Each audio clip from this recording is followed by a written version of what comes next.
What's going on, guys? It's Easy from Game Over Gaming, and in today's video we're going to be taking a look at the new DLC map called Gauntlet. This map is extremely interesting as it hosts 3 different terrain types: jungle, snow and urban warfare. It is not very common to find 3 different terrain types on a single map, especially in a multiplayer game setting. But with this map, this is what we find, and along with these specialties, we find other things which may lead us into the future in our multiplayer games. As we pan around this room, we see that there are 2 weapons casings next door to what looks to be a GI unit casing. This looks like it could be a specialized GI unit, as it has a lot more color in it than the standard GI unit that we're used to seeing. And as we pan around the room, we find some more interesting things on the opposite side. We see here that there are some helmets placed on the wall. These look like they could be helmets for a new specialist, or helmets which could be earned in the black market.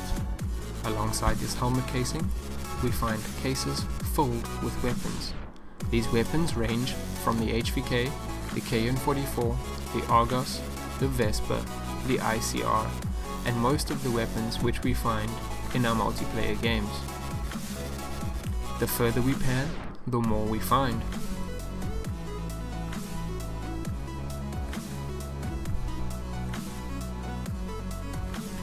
Next to these 3 weapons casings, we find something very interesting, and it looks like it's a trophy case for a specialist. As we can see, the status of these specialists say active. We have the Spectre, the Outrider, and the Firebreak specialist, all displayed with their gear in their selected trophy cases. For the Firebreak, we see things like the Purifier and that gorgeous yellow helmet which we're used to seeing. For the Outrider, we find her hood, her bow and her exoskeleton displayed for us neatly in the casing. And for the Spectre, we see the Ripper, some of his gear, and that awesome carbon fiber helmet. Further on the map, we find that there are some more casings, also showing active.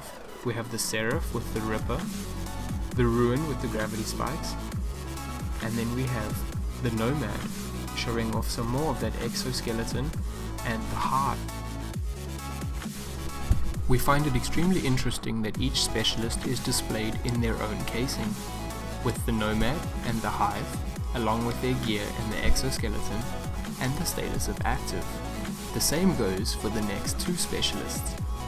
We have the Ruin and the gravity spikes, also displayed as active. And for the last of these 3, we have the Seraph, displayed as active, showing off her Annihilator and some of her gear.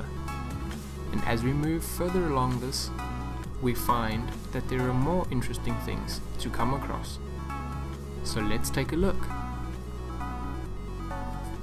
So far we have seen 6 specialists. On to number 7. For number 7 we have active on the Reaper, and we find the Reaper specialist in its casing with some of its gear. Number 8 is the most interesting of them all, as we can see its nameplate has been scratched out. This too has a status of active, and we assume that this is the Prophet specialist, as in the back of the casing we can see the Tempest weapon, and as we zoom in we can get a closer look on that scratched out nameplate. Could this mean that the Prophet is going to be removed as a specialist, or could this just be for aesthetics? Only time will tell. As we move through the middle building, we find what seems to be a large GI unit in a glass case, and this brings us to our last 2 trophy cases, one of which status is active, and as we can see, this is the battery, as it is showing off her war machine as well as her armor in the case. Number 10 is what is very interesting, as its status is unknown and it does not have a name on its nameplate. The only thing that we see in the case is the arm which holds the specialist gear, and at the bottom of the case, if you look carefully, there is an old playing card which displays the Jack of Spades.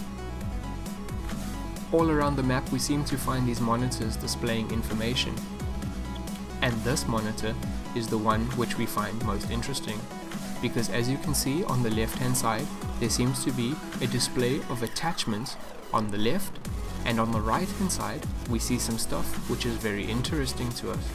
Because on the right hand side we find 4 pictures at the top of this monitor, and these are labeled enemies 1 through 4. Enemy number 1, 2 and 4 could be our new specialist.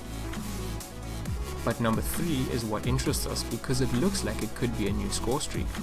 And as we roam through the map further, pushing through the jungle section of the map, we come across something which may explain what enemy number 3 is going to be.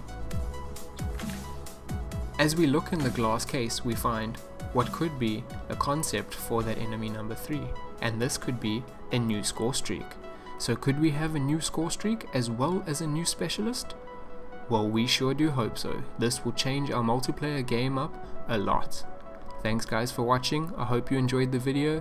Please leave us a like, comment and subscribe as we'll be producing more content.